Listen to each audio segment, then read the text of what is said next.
Bom dia, boa tarde, boa noite. Neste vídeo nós vamos abordar, ainda que brevemente, o artigo 5º do novo Código de Processo Civil. Eu espero que vocês gostem.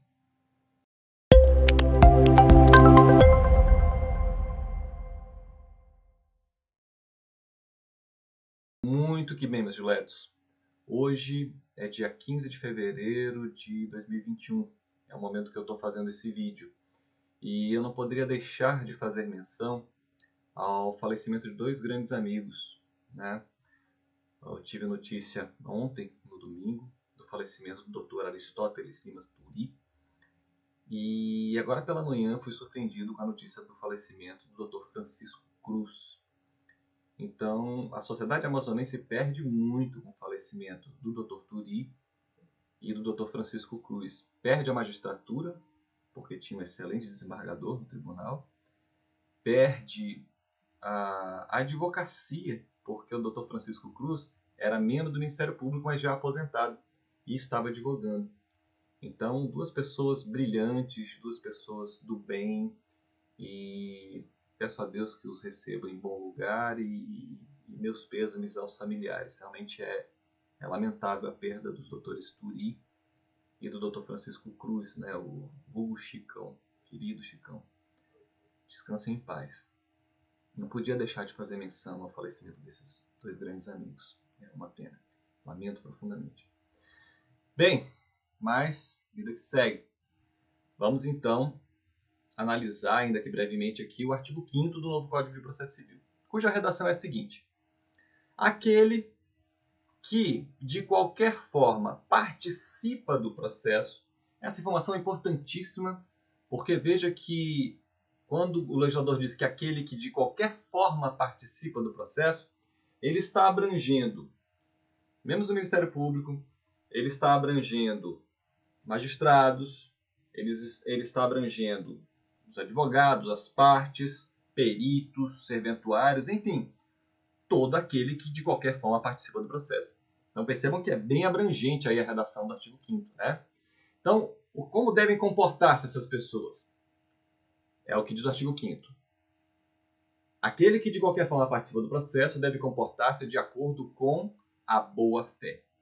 Então percebam que o novo Código de Processo Civil consagra expressamente a ideia do princípio da boa-fé objetiva, ou seja, que traz padrões de comportamentos que devem ser observados na sociedade, em um determinado local, em uma determinada época, né? Diferentemente da boa-fé subjetiva, que diz respeito ao íntimo da pessoa, se ela quer ou não praticar o ato de má-fé. E a boa-fé, ela se presume. Se vocês fizerem uma pesquisa na jurisprudência, vocês confirmarão isso. A boa-fé se presume. Então, se houver arguição de que a pessoa agiu de má-fé, a má-fé deve ser provada. Tá? Bem, essa ideia de boa-fé objetiva vem desde o texto constitucional. Então, quando a Constituição consagra, por exemplo, o princípio da dignidade da pessoa humana, implicitamente ali você tem que enxergar o princípio da boa-fé objetiva, né? Porque se devemos preservar a dignidade da pessoa humana, não pode, no processo, ser tolerado qualquer ato desleal. Isso, aliás, no Código Revogado, né, já havia essa ideia de lealdade processual, que tem muito a ver aqui com a ideia de boa-fé, no seu aspecto objetivo. Outro ponto importante ainda no texto constitucional, dentre outros, tá? Não vou destacar muito aqui essa questão constitucional, mas dois pontos importantes são esses: o princípio da dignidade da pessoa humana e o próprio devido processo legal. Ao especificar a Constituição que ninguém será privado da sua liberdade nem de seus bens sem o devido processo legal, é claro que aí também está a ideia de boa-fé processual, né? Aliás, todos os demais princípios decorrem do devido processo legal. Você não tem como admitir um devido processo legal sem boa-fé, sem o respeito ao princípio da boa-fé objetiva. Então, para que seja observado o princípio do devido processo legal, é imprescindível que seja observado também a boa-fé processual, certo? Essa ideia de boa-fé também vem desde o Código de Defesa do Consumidor. Falamos do aspecto constitucional, né? Constituição de 88, mas o Código de Defesa do Consumidor, no seu artigo 4º, ele diz o seguinte: a Política Nacional das Relações de Consumo tem por objetivo o atendimento das necessidades dos consumidores, o respeito à sua dignidade, saúde e segurança, a proteção de seus interesses econômicos, a melhoria da sua qualidade de vida, bem como a transparência e harmonia das relações de consumo. Aí tem atendidos os seguintes princípios. E aí percebam que o inciso 3 diz o seguinte: a harmonização dos interesses dos participantes das relações de consumo e compatibilização da proteção do consumidor com a necessidade de desenvolvimento econômico e tecnológico, de modo a viabilizar os princípios nos quais se funda a ordem econômica, e aí a parte mais importante para a gente agora, sempre com base na boa-fé e equilíbrio nas relações entre consumidores e fornecedores. Então perceba que a boa-fé já estava expressamente prevista aqui no Código de Defesa do Consumidor. E o Código Civil, né, que é de 2002, mas ele entrou em vigor em 2003, teve uma vacância de um ano, ele diz no seu artigo 422, os contratantes são obrigados a contratar assim na conclusão do contrato, como em sua execução, os princípios da probidade e boa-fé. Então percebam que tem todo um caminho percorrido aqui até que o Código de Processo Civil viesse a ter expressamente essa previsão do artigo 5º. Aquele que de qualquer forma participa do processo deve comportar-se de acordo com a boa-fé. E em vários momentos você vê o Código de Processo Civil penalizando, coibindo, tentando impedir que a parte tenha um comportamento desleal no processo. Tá? Vejam, por exemplo, não só a parte, né? O artigo 5º, aliás, o artigo 5º, é bom destacar, ele é bastante abrangente. O artigo 5º é considerado uma cláusula geral. O artigo 5º é considerado um texto normativo aberto. Percebam que ele diz que todo aquele que de qualquer forma participa do processo deve comportar-se de acordo com a boa-fé, mas ele não diz exatamente como que essa pessoa deve se comportar. Então perceba que isso acaba abrindo para o judiciário uma grande dose de criatividade. Essa questão da criatividade, eu remeto vocês ao vídeo que eu postei já faz um tempo, na minha playlist de Teoria Geral do Processo, eu vou colocar o link aqui para vocês. Eu analiso alguns conceitos de jurisdição. E neste vídeo eu analiso o conceito de Fred Dias Júnior. E ele fala que a jurisdição é inegável, na atualidade ela é exercida de forma criativa. Então um dos motivos que levam Didier, dentre outros, a afirmarem que a jurisdição hoje é exercida de modo criativo, dentre outros argumentos, me parece o principal, é a existência das cláusulas gerais. O legislador, aplicando essa técnica legislativa das cláusulas gerais, ele, usando esses textos normativos abertos, ele abre margem para o Poder Judiciário, caso a caso, dizer aqui quando foi ou não respeitada a boa-fé. Tá? Esse é um aspecto importante do artigo 5º. Vejamos então, se vocês pesquisarem, vocês vão achar outros, tá? Mas eu destaquei aqui para vocês alguns dispositivos do Código de Processo Civil que mostram como o legislador tenta impedir, coibir, inibir o comportamento desleal no processo, tá? Aliás, eu botei lá no Instagram um questionamento, e pretendo abordar ele agora. Eu perguntei o seguinte: será, minha gente, que teriam as partes o direito de mentir em juízo? Percebam que o Código Penal, no seu artigo 342, ele trata do falso testemunho ou falsa perícia.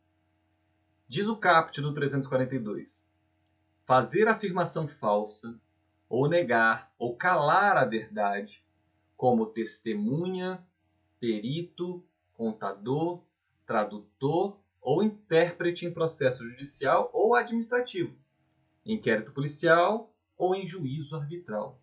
Pena reclusão de 2 a 4 anos e multa, e aí vem os parágrafos, enfim, a gente não precisa também adentrar tanto aqui na questão do direito penal. Mas percebam que, se for verificado que a parte mentiu em juízo, o autor ou o réu, quem sabe no seu depoimento pessoal, se isso for percebido, eles não cometeram nenhum crime.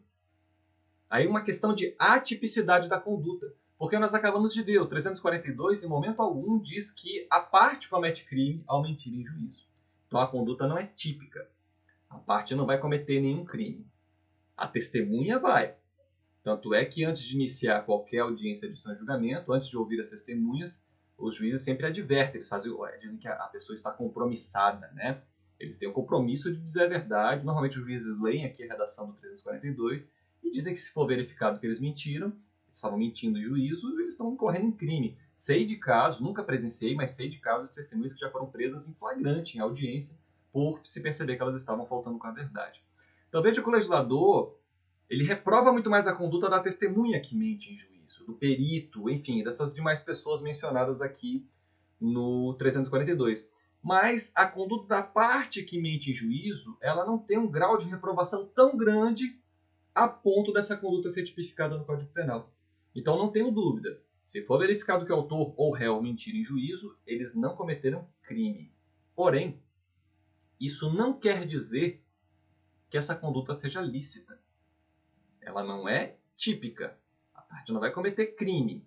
Mas isso não quer dizer que essa conduta seja lícita. Pela própria redação do caput, que eu já reli algumas vezes aqui, fica óbvio que se vigora no Brasil o princípio da boa-fé objetiva, no âmbito processual, inclusive, é óbvio que não teria a parte o direito de mentir. Tanto é que o Código de Processo Civil, a partir do artigo 79, ele trata da litigância de má-fé. E ele diz no 79, ó, responde por perdas e danos aquele que litigar de má-fé, como autor, réu ou interveniente, situações de intervenção de terceiros, né? E aí olha só o artigo 80. No Código Revogado tinha uma redação similar, se não me engano meu, ali pelo artigo 17, enfim. Mas hoje nos interessa o artigo 80 do Código em vigor. Ele diz assim, considera-se litigante de má-fé aquele que, 1. Deduzir pretensão ou defesa contra texto expresso de lei ou fato incontroverso. Olha aí o inciso 2. Alterar a verdade dos fatos. Então veja, não é permitido a parte mentir. Se for verificado que ela mentiu, ela está incorrendo em litigância de má-fé, conforme o artigo 80.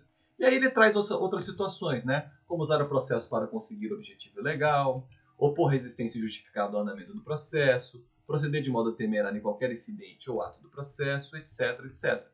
E aí o 81, ele diz que de ofício ou a requerimento, o juiz condenará o litigante de má-fé, e aqui a má-fé tem que ser provada, tá?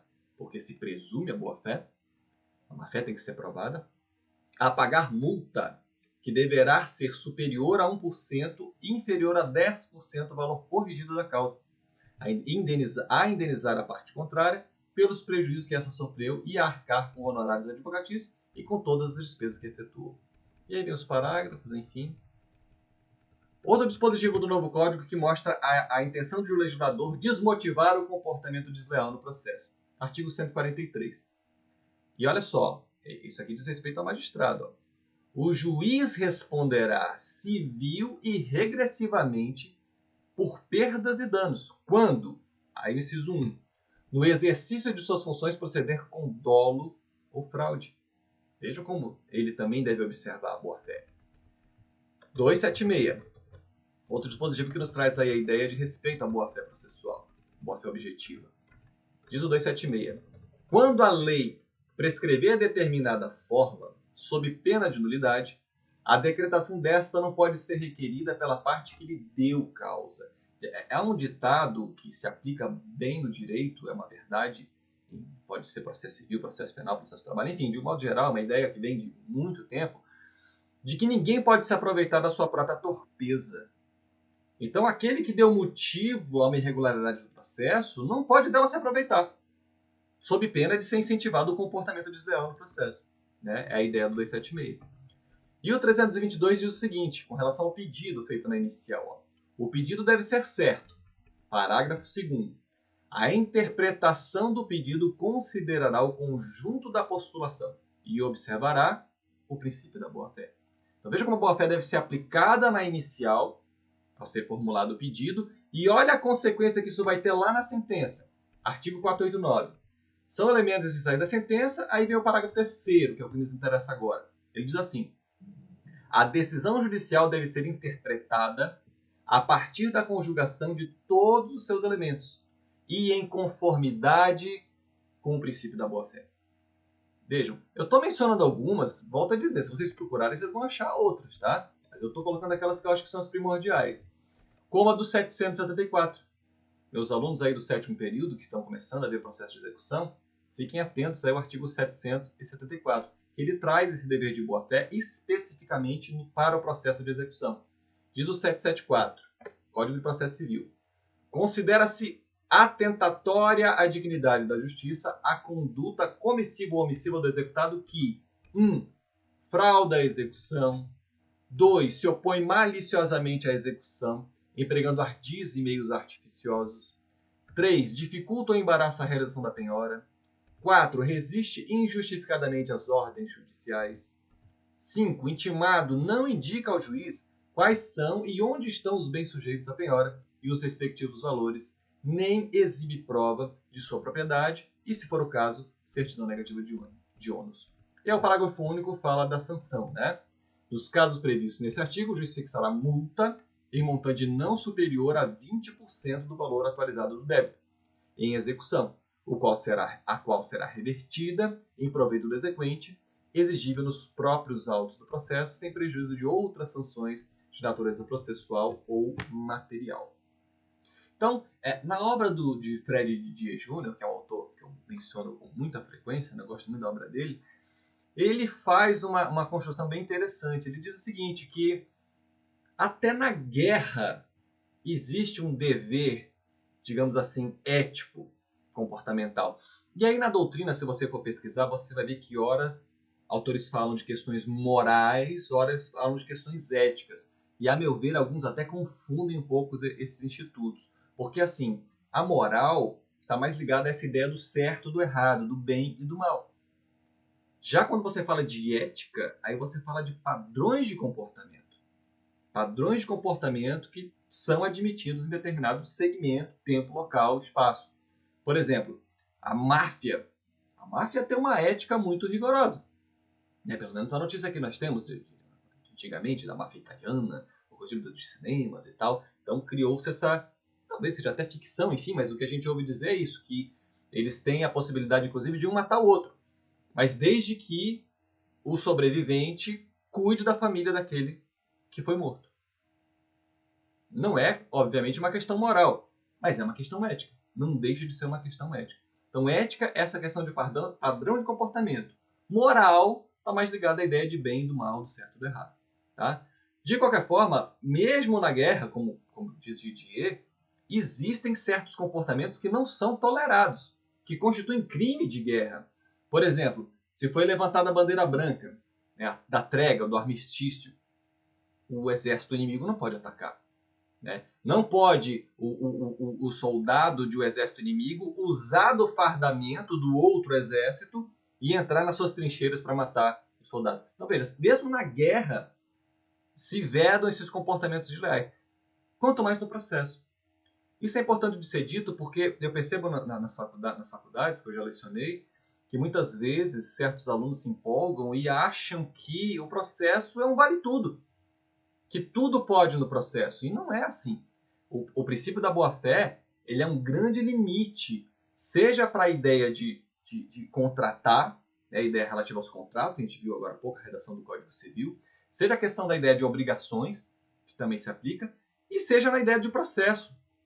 É uma limitação que impede o comportamento desleal no processo. E se esse comportamento for observado, ele deve ser penalizado. Tá? É um assunto complexo, é um assunto extenso, tem doutrina balizada sobre o tema. Eu recomendo leitura da obra do Fred Didier Júnior, Eupídio Donizete, Humberto Teodoro Júnior, dentre outros bons autores, né, que tratam um tema com um pouco mais de profundidade. Volto a dizer, digo sempre no final dos meus vídeos que eu estou bem distante aqui de esgotar o tema. Isso aqui é muito mais para despertar o interesse de vocês pelo assunto. De qualquer modo, eu espero que vocês tenham gostado. Por hoje é só e até a próxima.